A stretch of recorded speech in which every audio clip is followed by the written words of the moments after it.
उनको ऐसा लगा कि उनके जहाँ पे वो सो रखे ना, उसके बाहर, मतलब बिल्कुल बाहर में, उनको लगा कुछ लोग ना बातचीतें कर रहे हैं। अब उस तंबाकू की खासियत क्या थी?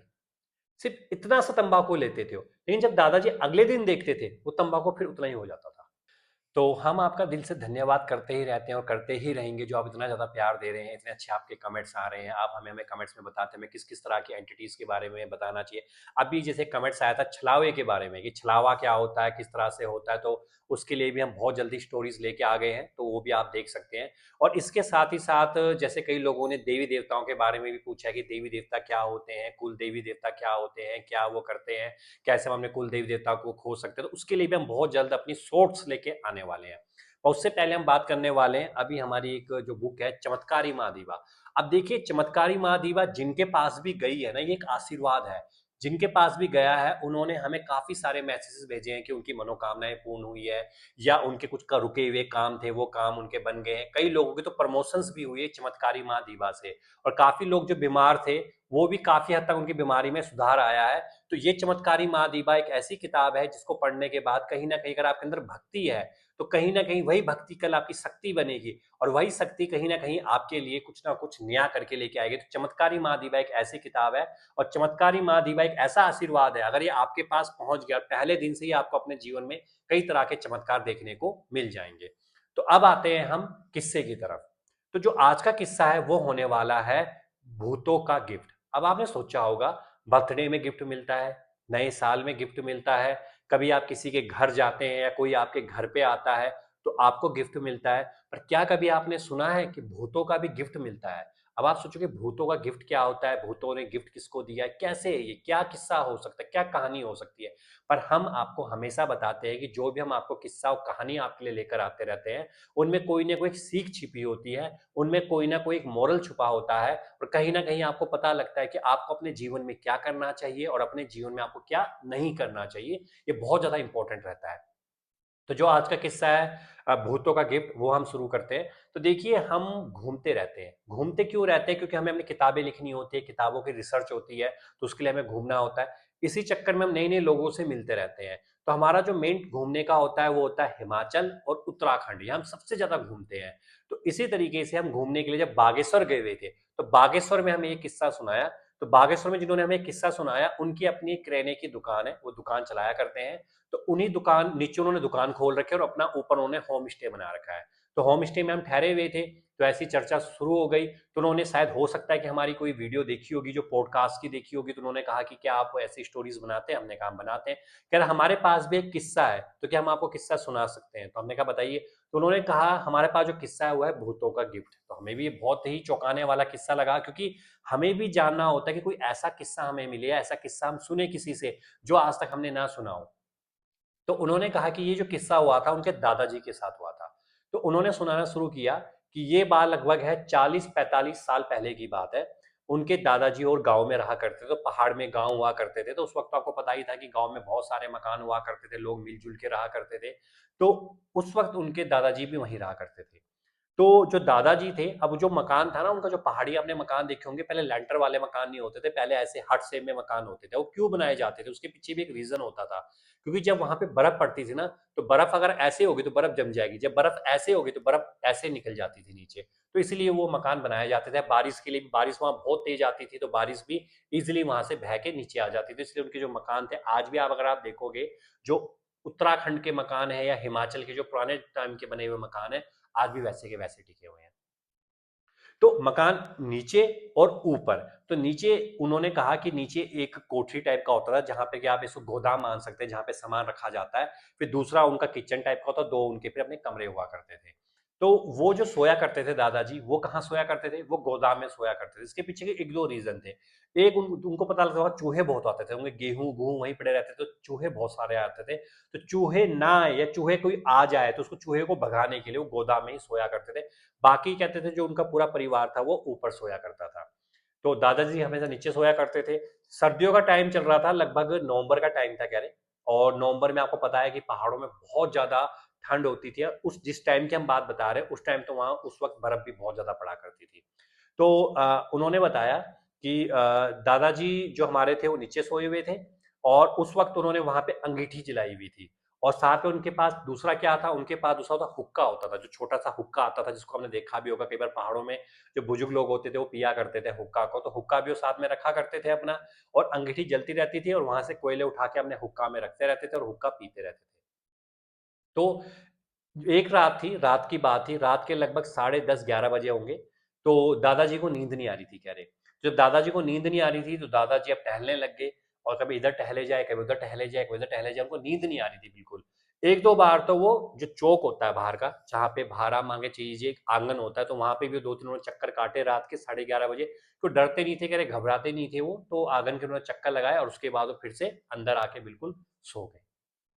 लगभग रात के साढ़े 12 बजे के आसपास, क्योंकि दादाजी के घड़ी भी पहना करते थे, तो उन्होंने घड़ी देखी, तो रात के साढ़े 12 बजे के आसपास उनको ऐसा लगा कि उनके जहाँ पे वो सो रखे ना, उसके बाहर मतलब बिल्कुल बाहर में उनको लगा कुछ लोग ना बातचीतें कर रहे हैं, आपस में बातचीतें कर रहे हैं। पहले के दादाजी को नींद तो आ नहीं रही थी, उन्होंने ध्यान दिया नहीं, उन्होंने कहा हो रही होगी, बातचीतें कर रहे होंगे, मुझे क्या लेना देना।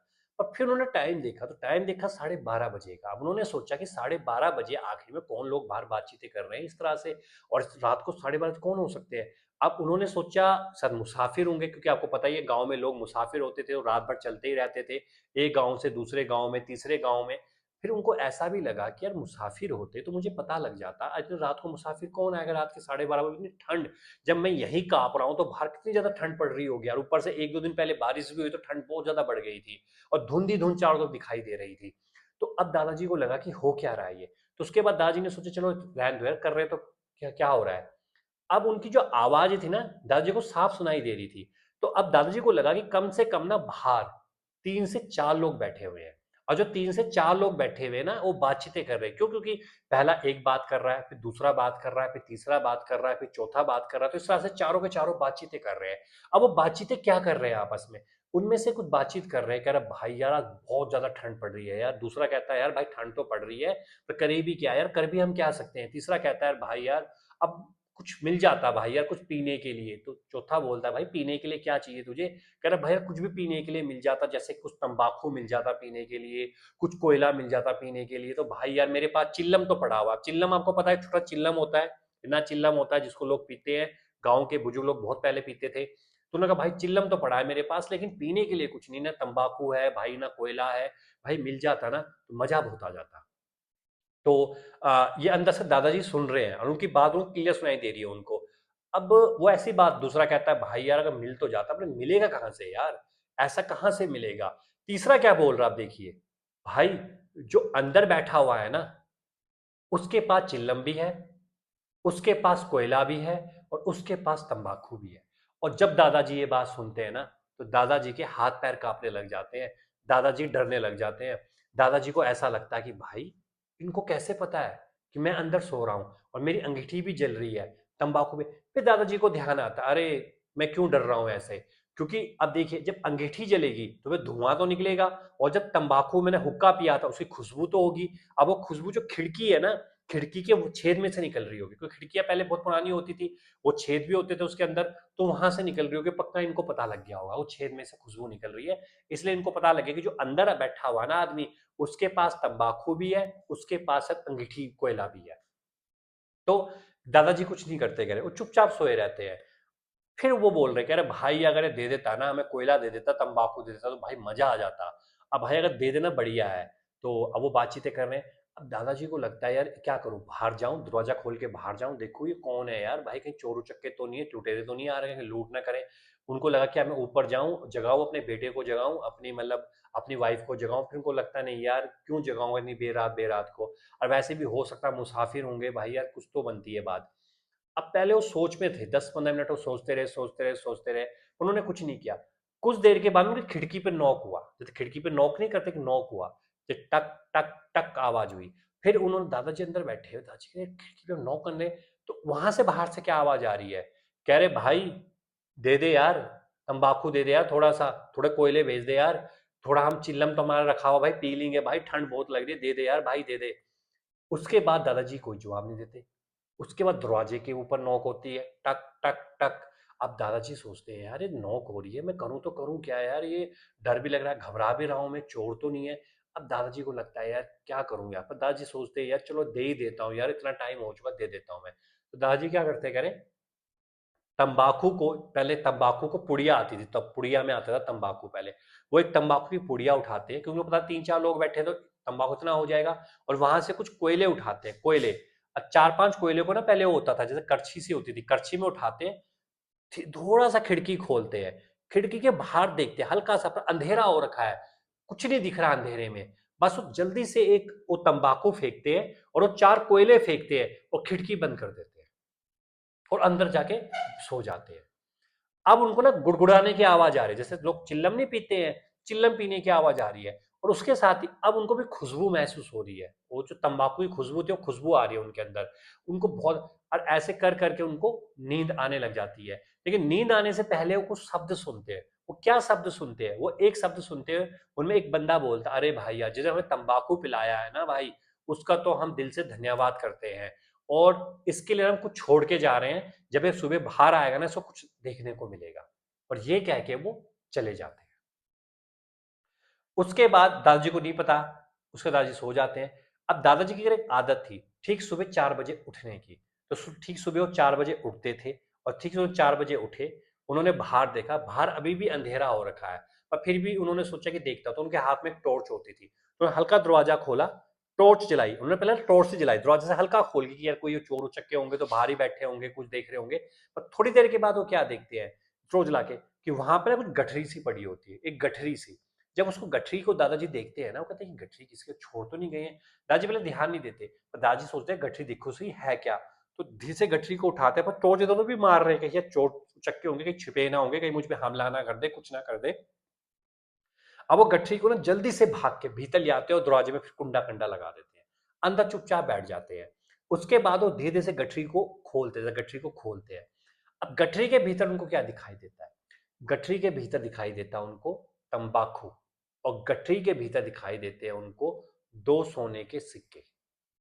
अब वो उसको उठाते हैं, घर में ले आते हैं, उसके बाद वो सबसे पहले अपनी वाइफ को बताते हैं, कहते हैं देख यार ये क्या चीज है, तो कहते हैं तो तंबाकू है आपका, वो कहते हैं ये देखो, कहते हैं ये तो सोने के सिक्के हैं आपके, ये दिए किसने आपको, वो बताते, वो पूरी किस्सा सुनाते हैं उनको, अपनी वाइफ को, और अपने लड़के को भी पूरा किस्सा सुनाते हैं ऐसा। वो कहते हैं भाई ऐसा हुआ होगा, कोई रहे होंगे, इंसान रहे होंगे, वो तंबाकू उन्होंने तुम्हें पिलाया होगा, तंबाकू छोड़ गए होंगे, और शायद कहीं से रहे होंगे, उस टाइम पे आपको तो सोना बहुत ज्यादा चलता था, तो हो सकता है सोने के सिक्के उन्होंने रख गए होंगे, तो भाई ये कोई बड़ी बात नहीं है, ऐसा हो जाता था।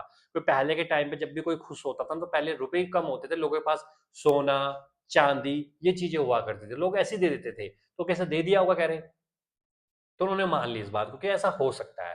पर उसके बाद उन्होंने कहा तंबाकू है, तंबाकू पी के तो देखता हूँ। तो जब उन्होंने उस तंबाकू को पिया ना, तो ऐसा स्वाद उन्होंने अपने जीवन में कभी नहीं मिला था। दादाजी ने कहा ऐसा स्वाद मैंने कभी नहीं देखा जो स्वाद मुझे वहां पे मिला।